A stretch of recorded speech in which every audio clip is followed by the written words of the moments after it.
Hi friends, welcome back to my channel basic math with Vikas. आपका हमारे YouTube channel basic math with Vikas में हार्दिक स्वागत है दोस्तों। और आज का हमारा न्यू टॉपिक है जो बहुत ही इम्पोर्टेंट है हमारे ज्यामिति चैप्टर से। वो क्या है? सर्कल। ठीक है दोस्तों, तो आज मैं आप लोगों को सर्कल से रिलेटेड ढेर सारी चीज़ें बताने वाला हूँ और इसके फॉर्मूलों के बारे में बताने वाला हूँ। तो बने रहिए हमारे साथ और कॉपी पेन लेकर बैठना ना भूलें ताकि आप इम्पोर्टेंट चीज़ों को नोट कर सकें दोस्तों। ठीक है, तो आज का हमारा टॉपिक क्या है? सर्कल, जिसको क्या कहते हैं? वृत्त कहते हैं दोस्तों। क्या कहते हैं? वृत्त। तो आज मैं इसी वृत्त पर ही कुछ चर्चा करने वाला हूँ, कुछ बेसिक नॉलेज भी दूंगा जो बहुत ही इम्पोर्टेंट है, जो बहुत बड़े बड़े एग्जाम्स में, कॉम्पिटिटिव एग्जाम्स में पूछे जाते हैं और आप उसे आसानी से क्या कर सको? सॉल्व कर सको दोस्तों। तो ठीक है, चलिए स्टार्ट करते हैं। तो हमारा टॉपिक क्या है? सर्कल। ठीक, सर्कल। सबसे पहले मैं आपको सर्कल की आकृति बता दूं। जैसे मैंने कहा ना कि बेसिक से आपको समझाने का प्रयास करूंगा। तो सर्कल कहते किसे हैं या सर्कल कैसा होता है? अब जब कोई नया बच्चा सीखता है तो उसको यही पता पहले होना चाहिए कि सर्कल होता क्या है, दिखता कैसा है। यूँ कहा जाए तो उसको सबसे पहला एग्जाम्पल दिया जाएगा कि एक गेंद। ठीक, गेंद कैसा होता है? गोल होता है। तो इसी तरह से क्या होता है? सर्कल भी होता है। तो चलिए, जैसे फुटबॉल की गेंद हो जाती है तो ये हमारा क्या हो गया? सर्कल हो गया। क्या हो गया? सर्कल। फिर उसके बाद धीरे धीरे स्टेप बाय स्टेप हम उसको तरह तरह की चीज़ें सर्कल से रिलेटेड क्या करते हैं? प्रोवाइड कराते हैं और बताते हैं। ठीक है, तो ये है हमारा क्या? सर्कल। तो सर्कल का एक केंद्र भी होता है। आप लंगड़ा प्रकार देखे होंगे जिसको आप इस तरह से लगा करके क्या करते हैं? ये नोक इधर लगा करके इस तरह से ऐसे क्या करते हैं? ऐसे सर्कल बनाते हैं ना, इस तरह से। तो चारों तरफ इसको क्या बनाते हैं? इसको गोला बनता है। फिर जहाँ पर ये नोक रहती है, ये नोक जहाँ पर रहती है वही क्या होता है? हमारा केंद्र बिंदु होता है। सर्कल का सेंटर होता है दोस्तों। क्या होता है? सर्कल का सेंटर। तो ये हमारा क्या हो गया? सर्कल हो गया। तो आइए सर्कल के पार्ट के बारे में जानते हैं। सर्कल में क्या क्या चीज़ें होती हैं जो बहुत ही क्या होती हैं? महत्वपूर्ण होती हैं जानना हमारे लिए। तो इस सर्कल को आप देख रहे होंगे अच्छे से, ध्यान से। तो चलिए मैं थोड़ा सा बड़े से सर्कल का निर्माण कर रहा हूँ ताकि आपको और बेहतर तरीके से समझा सकूँ दोस्तों। तो जैसे अलग अलग सर्कल का निर्माण करें तो ज़्यादा बेहतर समझ में आएगा दोस्तों। तो चलिए पहले मैं आपको बता दूँ, एक सर्कल मान लो ये है हमारा। ठीक है, ये है। तो मैं सबसे पहले इसमें आपको बताऊंगा सरकमफ्रेंस। क्या होता है? सरकमफ्रेंस होता है जिसको हम क्या कहते हैं? परिधि कहते हैं। क्या कहते हैं? परिधि। यूँ कहा जाए तो ये जो आपका वृत्त बना हुआ है आप देख रहे हैं, तो ये जो चारों तरफ ये जो फिगर बना हुआ है, ये लाइनिंग जो बना हुआ है, ये बाहर के चारों तरफ जो इसकी आकृति है, ये वाला पार्ट हमारा क्या कहलाएगा? परिधि। क्या कहलाएगा? परिधि कहलाएगा दोस्तों। क्या कहलाएगा? परिधि। ठीक, क्या होगा? परिधि। और उसके बाद मैं आपको बता दूं, फिर सर्कल का सेंटर। ये क्या है? सर्कल का सेंटर होता है। इसको हम क्या कहेंगे? केंद्र। क्या कहेंगे? केंद्र बिंदु कहेंगे। क्या कहेंगे? केंद्र बिंदु। उसके बाद फिर मैं आपको बता दूं, एक ये हमारा सर्कल का केंद्र हो गया। दो चीजें आप जान गए, परिधि, केंद्र। उसके बाद अब मैं आपको इसमें बता रहा हूं,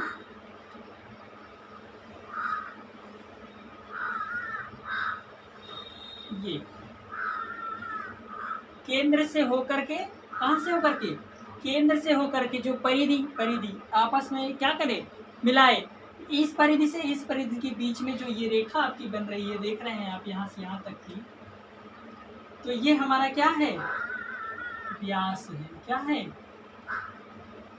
व्यास। क्या है दोस्तों? व्यास है।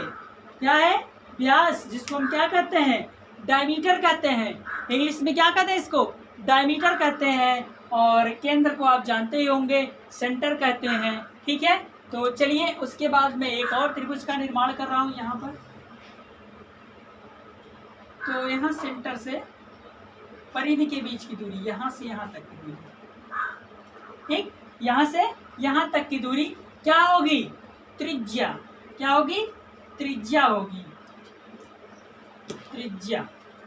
ठीक, ये क्या है? हमारा त्रिज्या है, जिसको हम इंग्लिश में क्या कहते हैं? रेडियस कहते हैं। क्या कहते हैं? रेडियस। ठीक, त्रिज्या। तो ये थी मुख्य चीजें आपके बारे में जो बहुत ही इंपॉर्टेंट है ये जानना आपके लिए कि वृत्त में क्या क्या चीजें होती हैं। ठीक है, जैसे मैंने आपको बताया परिधि, ये हमारा परिधि हो गया, ये जो बाहरी आवरण है।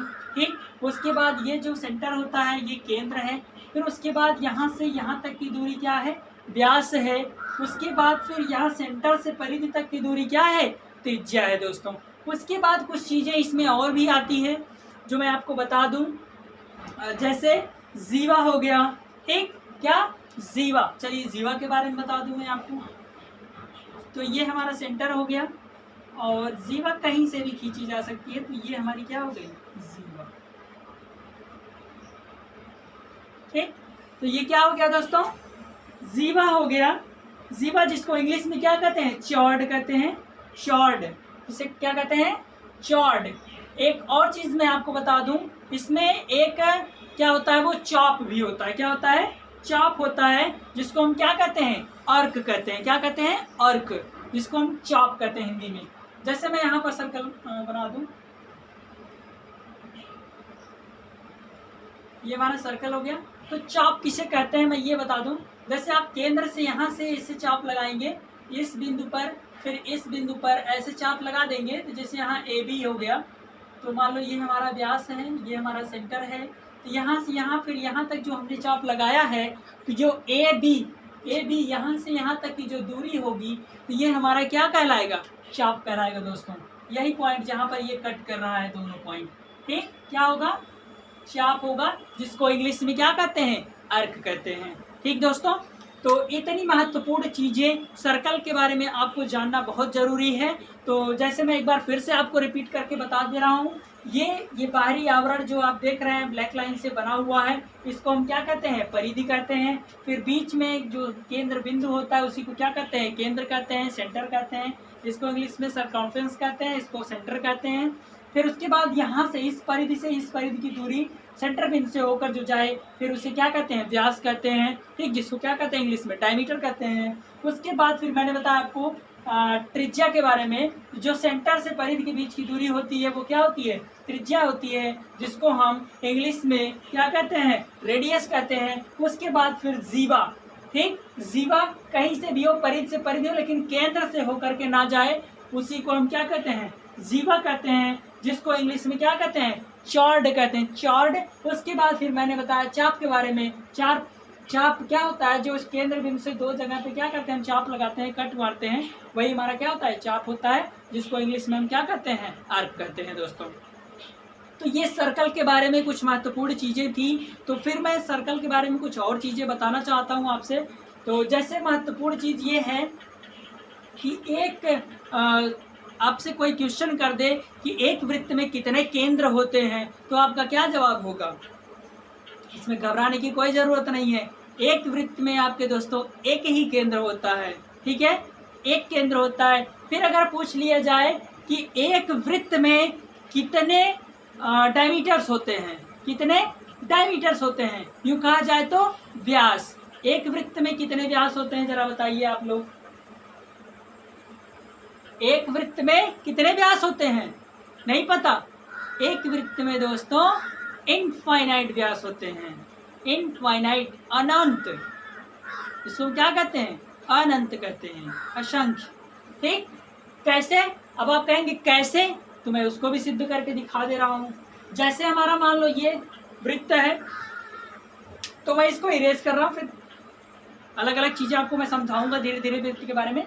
इसको आप स्क्रीनशॉट लेना चाहते हैं तो स्क्रीनशॉट ले सकते हैं, या फिर नोट करना चाहते हैं तो नोट कर सकते हैं दोस्तों। तो चलिए मैं फिर बता रहा हूँ व्यास के बारे में आपको। चलिए इसको मैं इरेज कर रहा हूँ। ठीक, उम्मीद करता हूँ कि आप स्क्रीनशॉट ले चुके होंगे। ठीक है,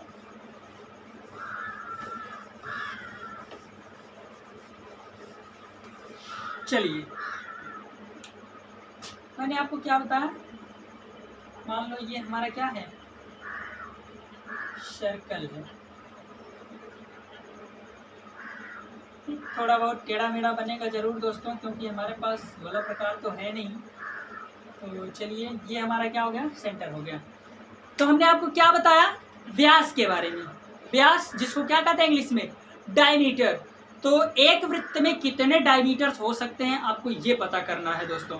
एक वृत्त में कितने डायमीटर्स हो सकते हैं, तो हमने आपको एक ही बनाया था, यहाँ से यहाँ तक जो केंद्र से होकर के यहाँ जाए, तो ए बी वो सेंटर होता है।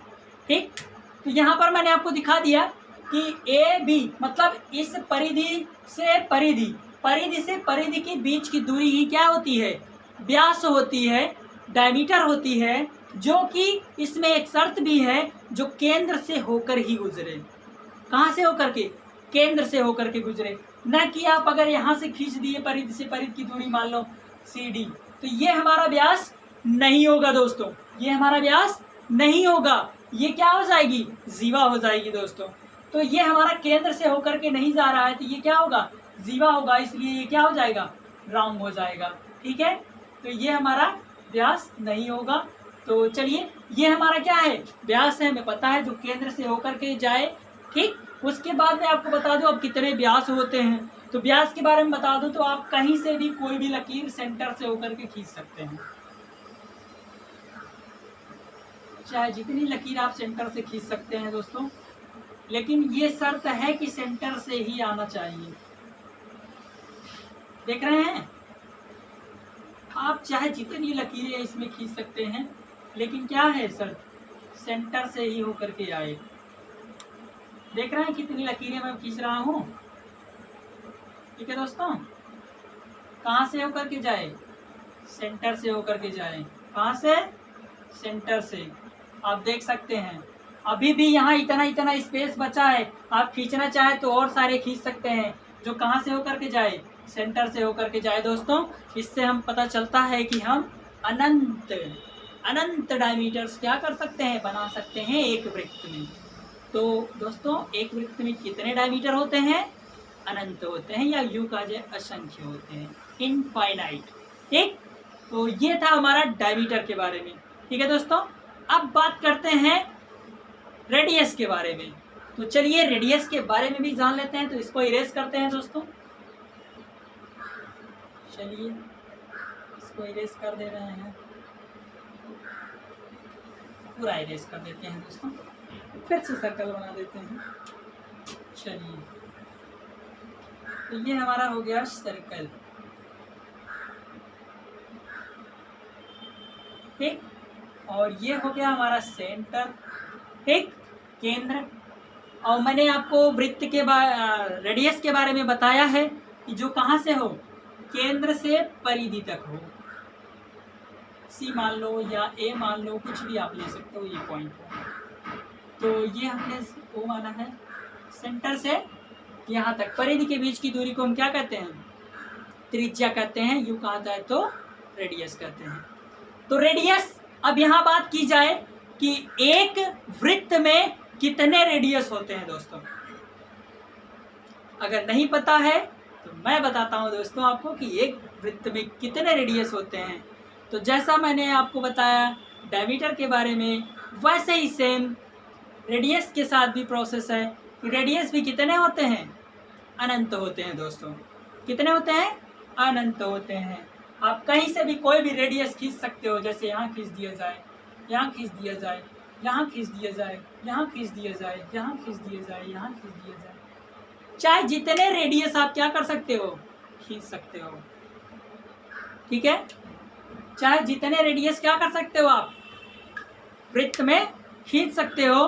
तो ये भी आपको भूलना नहीं है दोस्तों कि रेडियस भी कितने होते हैं, इनफाइनाइट होते हैं दोस्तों। ठीक है, तो रेडियस भी कितने होते हैं, इनफाइनाइट होते हैं। तो चलिए जीवा के बारे में बात करते हैं। जीवा, एक वृत्त में जीवाएं कितनी होती हैं।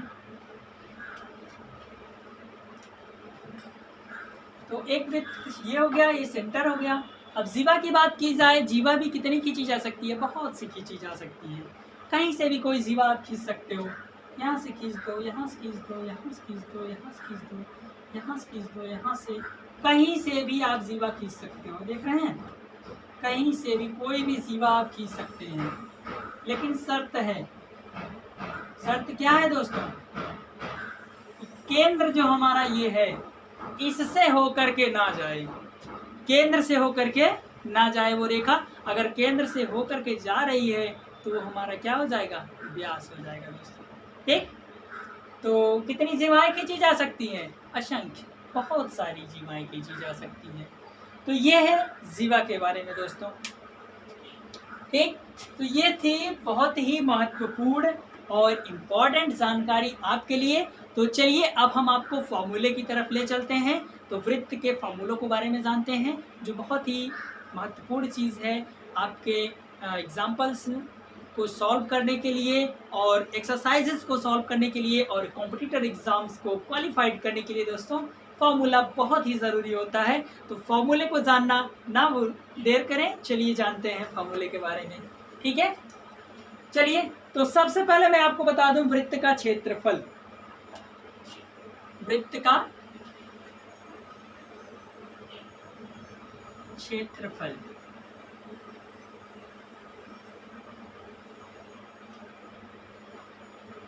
ठीक, वृत्त का क्षेत्रफल क्या है दोस्तों? वृत्त का क्षेत्रफल, इसका फॉर्मूला क्या होता है? Pi r square. क्या होता है? Pi r square. ठीक, फॉर्मूला आप इसको बहुत ही ध्यान से देखेंगे और कॉपी पेन से इसको नोट भी करेंगे दोस्तों। बहुत ही महत्वपूर्ण चीज़ है ये, यही आपके एग्जाम्स को क्वालिफाइड कराने में मददगार होगा। जो बहुत ही, जब तक आपको फॉर्मूला याद नहीं होगा, जब तक आप इसे रटेंगे नहीं, याद नहीं करेंगे, तब तक आप इसको सॉल्व नहीं कर सकते हैं। बगैर फार्मूले के आप एग्जाम्स को क्वालिफाइड नहीं कर सकते हैं या सवाल को सॉल्व भी नहीं कर सकते हैं दोस्तों। तो बहुत ज़रूरी है कि आप फॉर्मूले को लिख लें और याद कर लें। ठीक है दोस्तों, तो वृत्त का क्षेत्रफल का फॉर्मूला क्या है? Pi r square. तो मैं इन सभी सूत्रों से रिलेटेड दोस्तों सवाल भी सॉल्व कराऊंगा, तो पहले आप इस फॉर्मूले को नोट कर लीजिए। तो वृत्त का क्षेत्रफल हो गया, फिर उसके बाद मैं आपको बताता हूँ वृत्त की परिधि।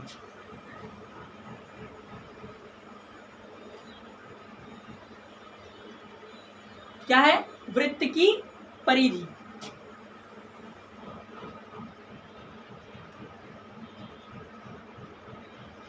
वृत्त की परिधि, वृत्त की परिधि का फॉर्मूला क्या है दोस्तों? 2 पाई आर। 2 pi are. ठीक, वृत्त की परिधि का फॉर्मूला क्या है? 2 पाई आर। क्या है? 2 पाई आर। तो ये है वृत्त की परिधि का फॉर्मूला। तो चलिए अर्धवृत्त के बारे में जानते हैं। अर्धवृत्त,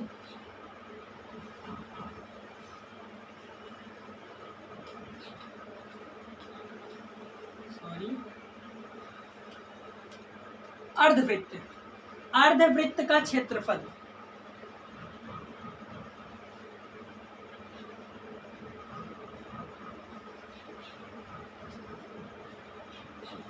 अर्धवृत्त का क्षेत्रफल फॉर्मूला होता है pi r square 2/2। Pi r square upon 2।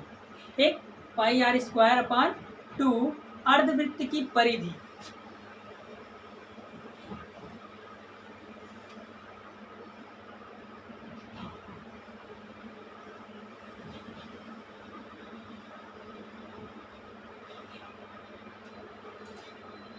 क्या है? अर्धवृत्त की परिधि। अर्धवृत्त की परिधि का फॉर्मूला है पाई आर प्लस 2r।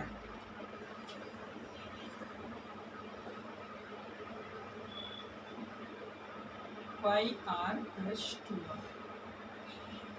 ठीक, पाई आर प्लस 2r। उसके बाद त्रिज्य खंड का क्षेत्रफल। त्रिज्य खंड, ध्यान से देखिएगा दोस्तों।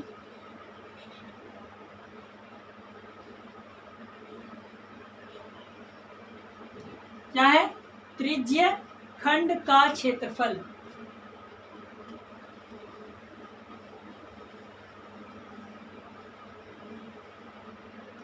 त्रिज्य खंड का क्षेत्रफल का फॉर्मूला है pi r square theta, pi r square theta upon 360, pi r square theta upon 360। तो इतना फार्मूला आप नोट कर लीजिए। उसके बाद मैं आपको कुछ चीज़ें और बताऊंगा, इससे रिलेटेड एग्जांपल्स दूंगा। ठीक है दोस्तों, तो स्क्रीनशॉट लेना चाहते हैं स्क्रीनशॉट ले सकते हैं। तो चलिए मैं इसको इरेज करूंगा। ठीक, चलिए इरेज करते हैं।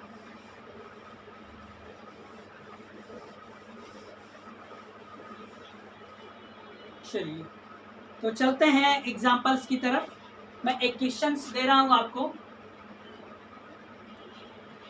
अभी आपने देखा अर्धवृत्त, फॉर्मूले में आया अर्धवृत्त। अर्धवृत्त के नाम से ही आप बता सकते हैं कि आधा वृत्त क्या होता है, आधा वृत्त। ठीक दोस्तों, आधा वृत्त यूं कहा जाए तो ऐसे बनता है ना, हाफ सर्कल। ये क्या होगा, हाफ सर्कल, आधा वृत्त होगा। ठीक है दोस्तों, तो इसमें कोई विशेष चीज़ की बात नहीं है कि आपको बहुत ज़रूरी है। तो चलिए एग्जाम्पल्स की तरफ चलते हैं। तो हमारा क्वेश्चन क्या है, उस वृत्त का देखिए, मैं आपको एक ही क्वेश्चन में सारे फॉर्मूले को यूज करके सॉल्व कराऊंगा दोस्तों। ठीक है, एक ही क्वेश्चन में सारे फॉर्मूलों को यूज करके आपको समझाने का पूरा प्रयास करूंगा, बहुत ही सरल तरीके से। तो बने रहिए हमारे साथ। चलिए देखिए, तो सबसे पहले मैं क्वेश्चन लिख दे रहा हूं, उस वृत्त का निम्नलिखित मान ज्ञात करो। उस वृत्त का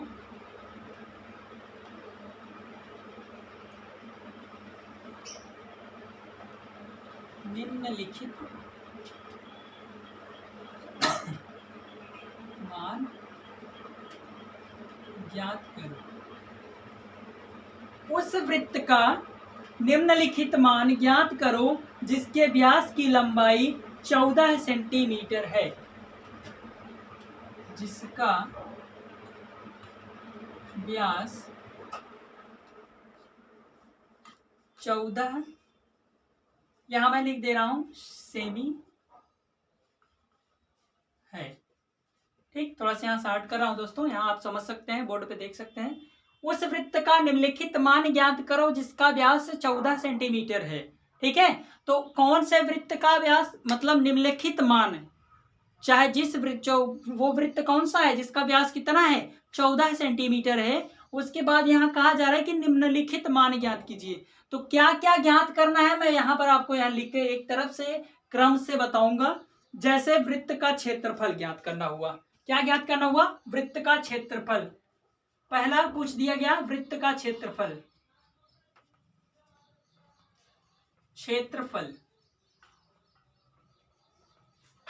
ठीक, वृत्त का क्षेत्रफल, वृत्त का क्षेत्रफल का फॉर्मूला दोस्तों मैंने क्या बताया आपको, वृत्त का क्षेत्रफल का फॉर्मूला क्या बताया था मैंने, पाई आर स्क्वायर। क्या बताया था, pi r square, pi r square.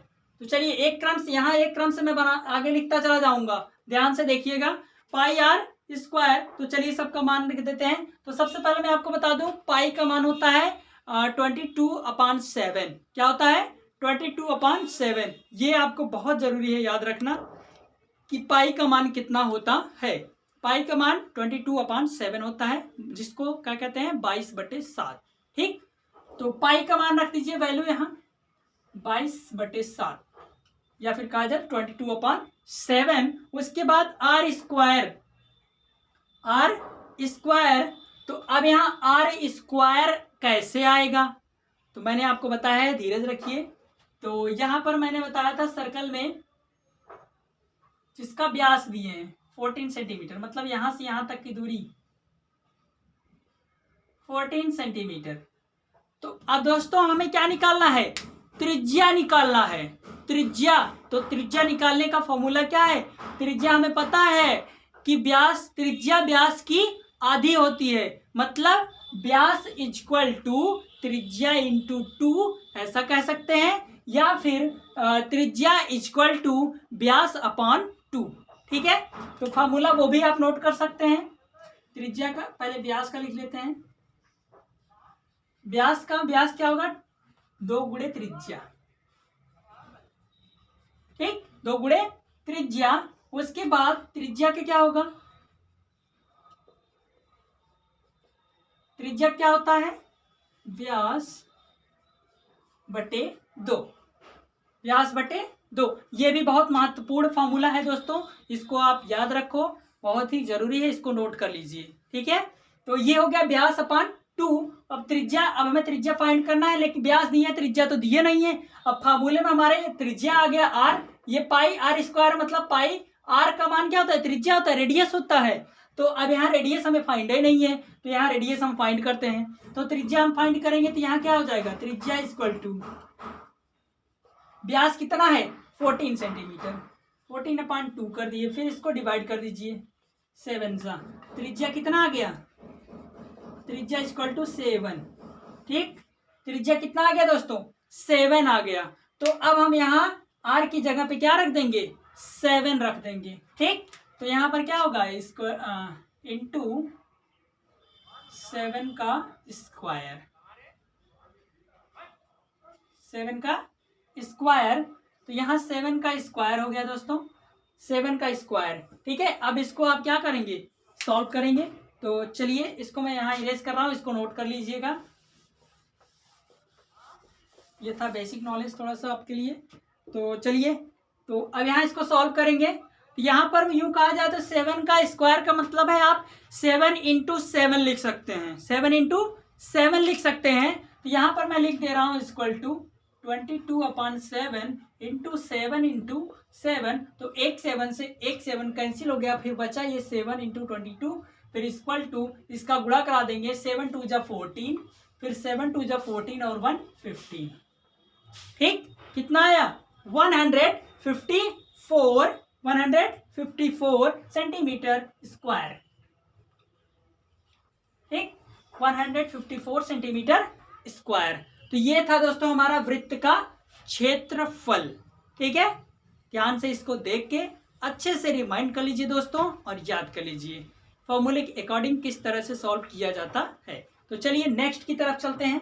दूसरा क्या पूछ रहा है, दूसरा, जैसे दूसरे में पूछ दिया जाए अर्धवृत्त का क्षेत्रफल, ठीक, वृत्त का व्यास वही है, लेकिन क्या पूछा जा रहा है, अर्धवृत्त का क्षेत्रफल, अर्धवृत्त का क्षेत्रफल।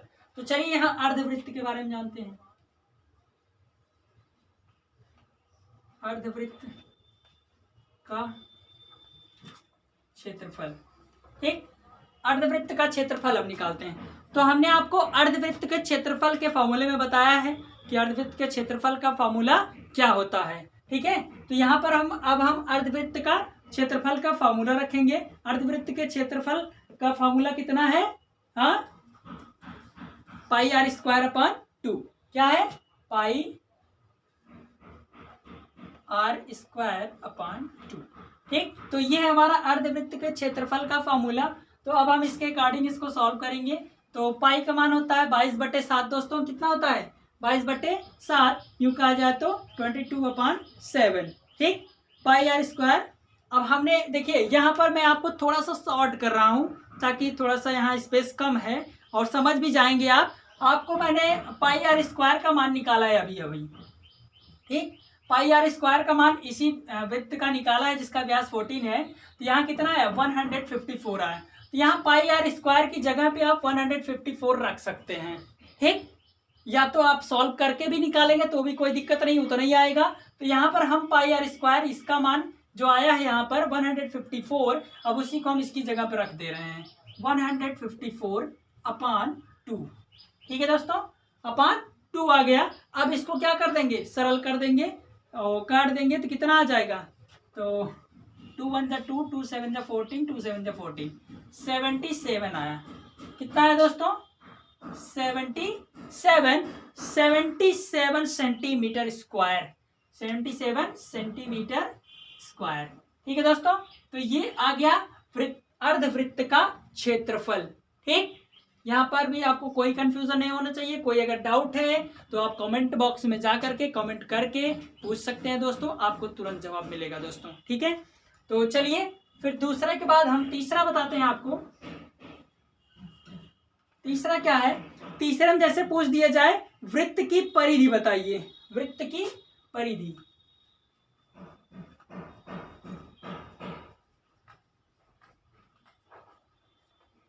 वृत्त की परिधि, चलिए वृत्त की परिधि, वृत्त की परिधि का फॉर्मूला हमने आपको क्या बताया था, 2 पाई आर, 2 पाई आर दोस्तों, ठीक, 2 पाई आर। अब यहां पर हम इसकी वैल्यू रखेंगे, 2 पाई आर की वैल्यू क्या रखेंगे, 2, देखिए 2 इंटू पाई का मान 22/7,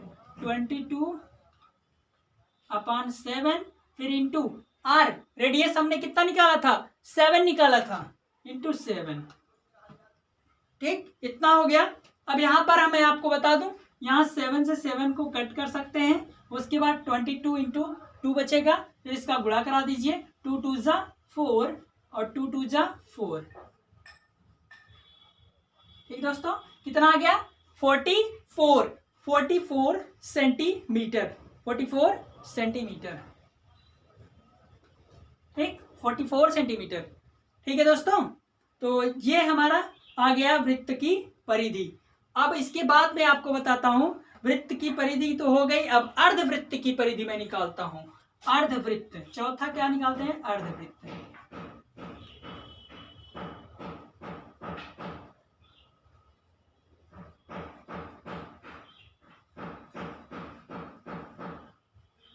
ठीक, अर्धवृत्त की परिधि।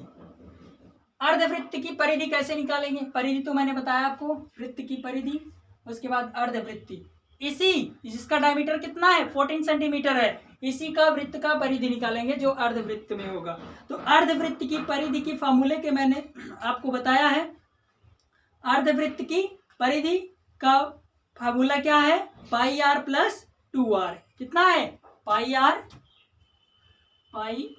प्लस 2r, ठीक, तो ये हमारा फॉर्मूला है, पाई आर प्लस 2r। यहां पर मैं फॉर्मूले को सर्कल में कर दे रहा हूं ताकि आप इसको अच्छे से समझ भी सकें, जान भी सकें कि यही हमारा क्या है, फॉर्मूला है। तो फॉर्मूला, उसके बाद अब फॉर्मूला रखें, अब यहाँ सबका मान रख देंगे, यहाँ पे पाई आर प्लस 2r, तो पाई आर का मतलब क्या हो गया, पाई का मान आपको पता ही है 22/7, फिर इंटू आर का मान 7 है, आपको पता ही है, फाइंड किया गया, निकाला गया, उसके बाद फिर प्लस 2r मतलब 2 इंटू 7, ठीक, आर का मान कितना है 7, इतना हो गया। अब यहाँ पर हम क्या कर देंगे, एक 7 से एक 7 को कैंसिल कर देंगे, ठीक, अब यहाँ पर ये बच गया 22 इंटू 7 इंटू 2, तो यहाँ इसको हम क्या कर देंगे, गुणा करा देंगे, तो यहाँ इन दोनों को पहले गुणा करा देंगे, उसके बाद 2 उसमें क्या कर लेंगे, जोड़ लेंगे, ठीक है दोस्तों, या फिर आप डायरेक्टली जोड़ भी सकते हैं, 14 जोड़ लेंगे, 7 2 14, उसके बाद फिर 22 में गुणा करा देंगे, इन दोनों को जोड़ लेंगे, तो 7 2 14 इक्वल टू 22 इंटू 14 हो जाएगा, फिर इक्वल टू 22 इंटू 14, फिर इक्वल टू कितना आ जाएगा 36, 22, सॉरी कहीं मिस्टेक हो रहा है दोस्तों, यहाँ पर मैंने कहीं गलती की है, तो यहाँ पर आपका 2 7 14,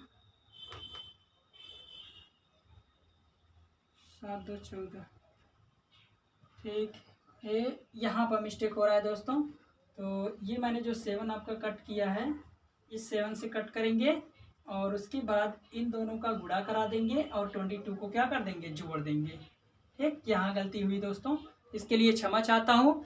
तो यहाँ पर गलती हुई थी, यहाँ पर मैं इसको सही कर दे रहा हूँ, 77 से 7 ये कैंसिल हो गया, फिर उसके बाद ये 7 और 2 7 दूना 14, यहाँ 7 2 जा 14, उसके बाद ये 22 प्लस, अब इन दोनों को क्या कर लेंगे, ऐड कर लेंगे, इन दोनों को ऐड करने के बाद दोस्तों कितना आ जाएगा, 4 और 2 कितना हो जाएगा 6, उसके बाद फिर 2 और 1 कितना हो जाएगा 3, 36, तो हमारा आंसर कितना है दोस्तों 36 सेंटीमीटर, ठीक, 36 सेंटीमीटर। तो ये था आपके लिए बहुत ही महत्वपूर्ण चीज, मैंने एक ही क्वेश्चन में ये चारों चीजें करके दिखाई, ये चारों फार्मूलों का प्रयोग करके दिखाया दोस्तों, ये बहुत ही जरूरी है आपको जानना। तो आज के लिए दोस्तों बस इतना ही। अगर हमारा वीडियो आपको अच्छा लगा हो तो लाइक करें हमारे वीडियो को, सब्सक्राइब करें और ज़्यादा से ज़्यादा लोगों को दोस्तों शेयर करें और ज़्यादा से ज़्यादा लोगों को ये वीडियो पहुंचाने का प्रयास करें दोस्तों। और ताकि वो लोग भी ऐसी छोटी छोटी चीज़ें, बेसिक चीज़ें जो बहुत ही महत्वपूर्ण है हमारे जीवन में, हमारे परीक्षाओं को क्वालिफाइड कराने में, तो वो भी उसको क्या कर सकें, जान सके दोस्तों। तो thank you to all of you. Bye दोस्तों।